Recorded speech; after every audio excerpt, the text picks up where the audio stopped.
Hi everyone, I'm Daniela from Little Linguist Nursery and I run a French bilingual nursery in Streatham. Welcome to our YouTube channel. We have decided to share some information about what is involved in running a nursery, and today this video is going to be about how we recruit.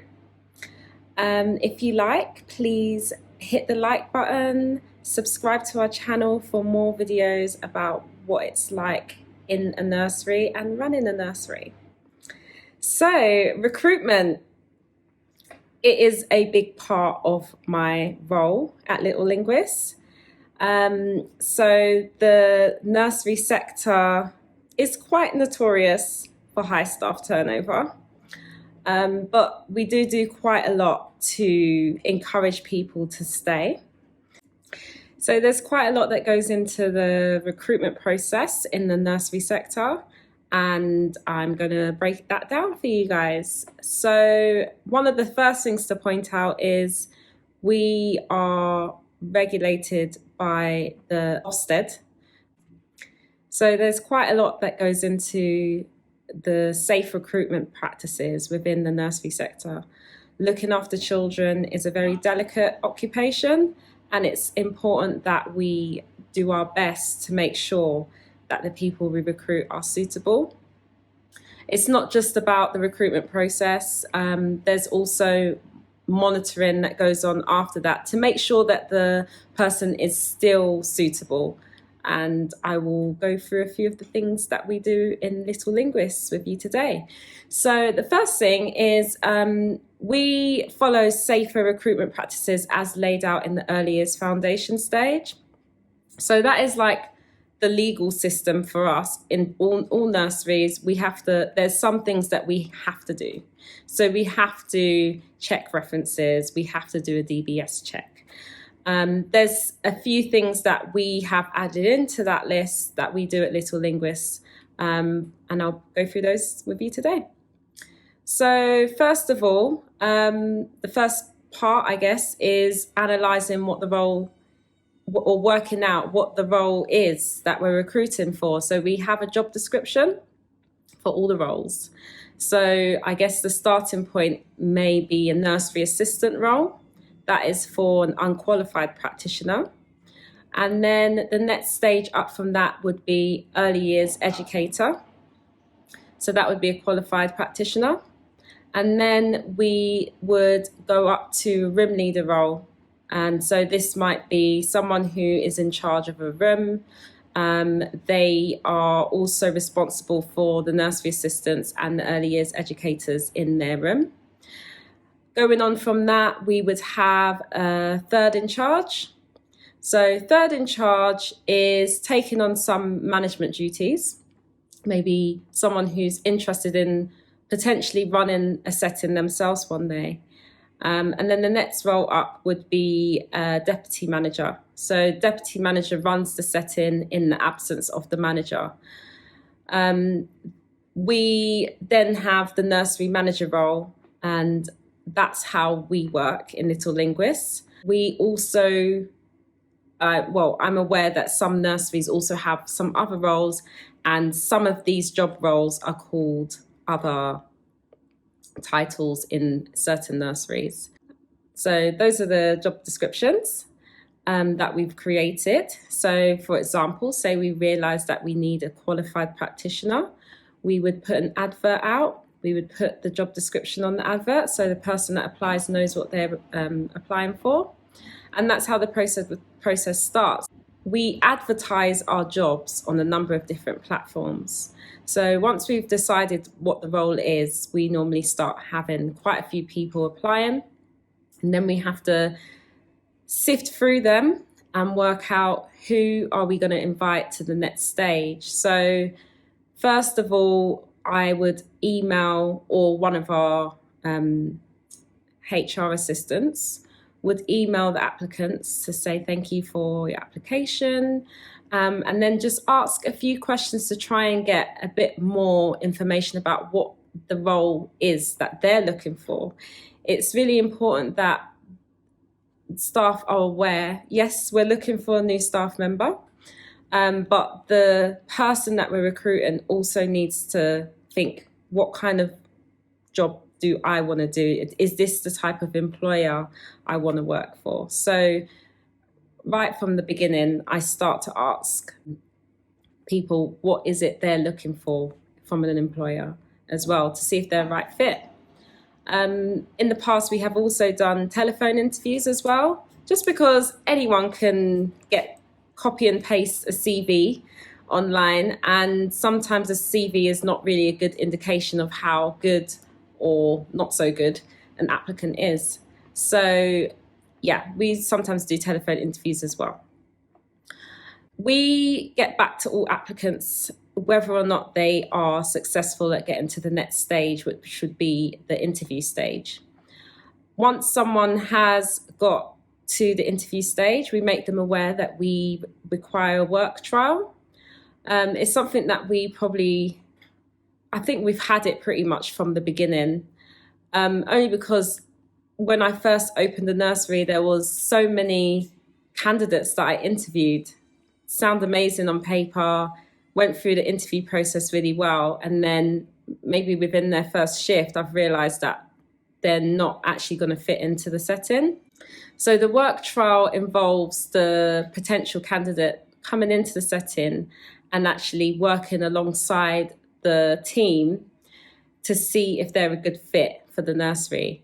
I usually ask them to do around 4 hours, sometimes a bit less. It depends on what we see from the candidate.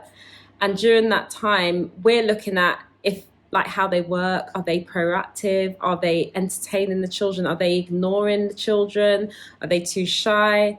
And also, it's a great icebreaker. So normally when people come for interviews, they're really flustered or sometimes really nervous. So we let staff do the work trial first. So it helps calm their nerves. And then at the beginning of the interview, it's a conversation starter. So we ask them, how did they find the work trial, and give them an opportunity to ask any questions. So that has worked really well for us. And it helps the team feel a part of the recruitment process. So the staff members that have worked alongside that potential candidate are asked for feedback as well. And there has been times where I've interviewed someone and I thought the interview went really well, but the staff members have not been impressed with that person, and ultimately they're going to be working alongside them closely. So I do listen to the team's input as well. So it's important that applicants impress the potential team members that they're going to be working with. And the children.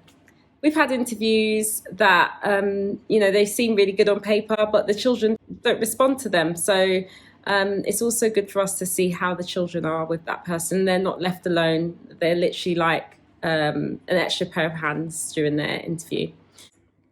The interview questions. Our interviews last between half an hour and an hour. Sometimes they go over. It depends, I guess, on how long the answers are. But we are really asking a variety of questions, not just to test the candidate's knowledge of working with children and the early years curriculum, but also common sense and what this person's path is, like what are their career goals, how long do they intend to stay. Parents become very attached to children's key workers, and it's important that we recruit people that are looking for a permanent position. The number one thing I'm looking for in my interviews is passion. I only recruit people that have an interest in working in childcare. It's not the only thing, because some people are very passionate, but they don't have the other skills that are involved in caring for young children. But yeah, I'd say passion is my favourite thing that I love to hear about during the interview. And I'm not talking about someone just saying, I love working with children, because that's the wrong answer. We want to know why and what experience they've had, and maybe how have they transformed the lives of the children that they've cared for in the past. So after the interview, we give applicants the opportunity to ask questions. It helps us decipher how interested that person is in the position based on the questions that they ask. But ultimately, by the end of the interview, we hope to have a good sense of if that person is the right fit for our setting. We're normally carrying out multiple interviews. Like we might have a week where we have 12 interviews booked. So we wait until we have interviewed everyone, and then we would make a job offer at the end of the week. Once we make a job offer and the candidate accepts, we then have to start going through more checks to confirm the person is actually who they say they are.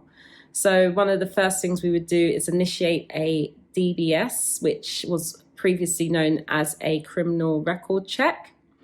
And this is looking at whether the person has been convicted or cautioned for any offences that might prevent them from working with young children. We don't leave any staff alone with children whilst they're awaiting the criminal record check or the DBS check.